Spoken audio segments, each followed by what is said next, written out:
Hey everybody, welcome back to another episode. Today's episode is going to be a super quick episode, probably the shortest one I'll ever post.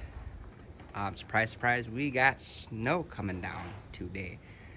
We have about 10.5 inches so far, and it's expected to keep snowing for the next 6-7 hours. It's already snowed, it's about 7:30 right now, and it started snowing around 3, maybe 2, so probably double that.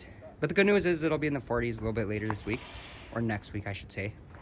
There is no really progress on the Camaro, because all I've been doing is just cutting and buffing, and I didn't want to stop and record it because it just, yeah, that process sucks, and I just didn't really want to record. But once I do get a path shovel to my garage, I will post an update.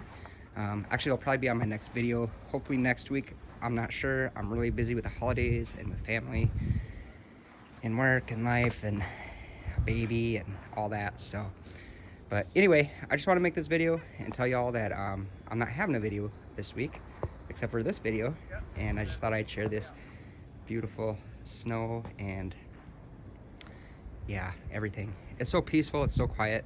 For you in the warmer climates that don't get snow, yeah, it's a love-hate relationship. I love snow, I hate the cold, but you do what you gotta do. So yeah, thanks everybody for watching, and I will catch y'all on my next video.